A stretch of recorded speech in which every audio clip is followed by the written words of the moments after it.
That alters the case. This man might, after all, be a greater scoundrel than you had thought possible. Upon my word, said Dante, you make me shudder. Is the world filled with tigers and crocodiles? Yes, and remember that two-legged tigers and crocodiles are more dangerous than the others. Never mind, let us go on. With all my heart. You tell me he burned the letter. He did, saying at the same time, you see, thus I destroy the only proof existing against you. This action is somewhat too sublime to be natural. You think so? I am sure of it. To whom was this letter addressed? To Monsieur Noirtier, Rue Coq-Héron, number 13, Paris. Now, can you conceive of any interest that your heroic deputy could possibly have had in the destruction of that letter? Why, it is not altogether impossible that he might have had, for he made me promise several times never to speak of that letter to anyone, assuring me he so advised me for my own interest. And more than this, he insisted on my taking a solemn oath never to utter the name mentioned in the address. Noirtier. Noirtier, repeated the abbé. Noirtier. I knew a person of that name at the court of the Queen of Etruria, a Noirtier who had been a Girondin during the Revolution. What was your deputy called? De Villefort. De Villefort. The abbé burst into a fit of laughter, while Dante gazed on him in utter astonishment. What ails you? He said at length. Do you see that ray of sunlight? I do. Well, the whole thing is more clear to me than the sunbeam is to you. Poor fellow, poor young man. And you tell me this magistrate expressed great sympathy and commiseration for you. He did. And the worthy man destroyed your compromising letter. Yes. Villefort better watch out. Faria and Dante are coming for you, bro. Watch your back. We knew this was coming down the line, right?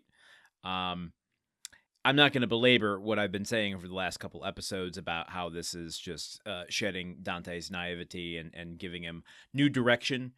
Instead, I want to just pull out a few things here that I earmarked for further research for myself. I haven't done too much depth on this research yet, but enough to kind of uncover new avenues for me to explore, like symbolism. Let's talk about that for a second, where once the abbé starts laughing at Dante's revelation that the guy's name is de Villefort, who the magistrate, the procurer, the deputy who promised all this stuff, his name is de Villefort.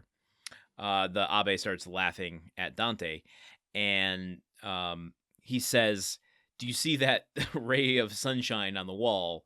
And Dante's like, yeah. He's like, well, I see it more clearly than you see that ray of sunshine.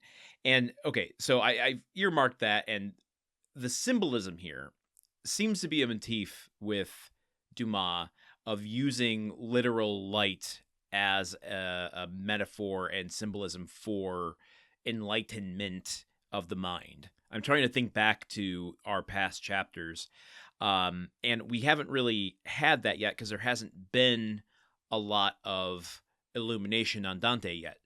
This is the first time it's really happening, but I was kind of reflecting, and this is where, like, I have to check myself and just go, okay, are you looking for stuff? Are you seeing, when you start looking for stuff, do you start seeing the things you were looking for, or is it really there? Like, the light might symbolize his enlightenment here. If we look back, it's really just been adding one layer of darkness upon another, which maybe is symbolism for how in the dark Dante has been up to this point. I don't know if that's true or not, but it has been earmarked by other historians and critics of Dumas that he uses light as symbolism, and I'm going to look for that in the story moving forward. But also, it went by real quick, but we did get a bit of information about Noirtier that built out his character a little bit more.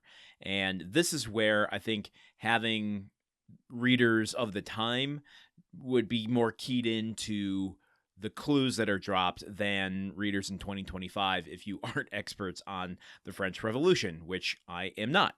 But I have done this show long enough now to kind of be able to recognize when I'm like, oh, I don't know what that is. Let me do a quick deep dive and maybe it'll illuminate something for me. So when Faria says that he knew of a Noirtier at the Queen of Etruria, that is a very short-lived Napoleonic state in northern Italy.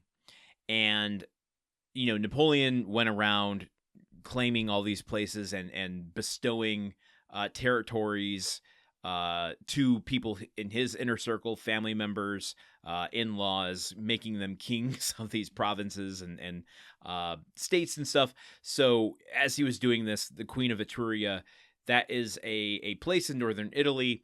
But what it means is, if Noirtier was part of that, then he was probably part of the kind of elite political circle around Napoleon, meaning he was pretty high up in the ranks, which would make sense as to why it makes Villefort so nervous to have a connection with his father in that regard. So it's not explicit, but it is giving us, I think, deeper context for why Villefort doesn't want any association with his father.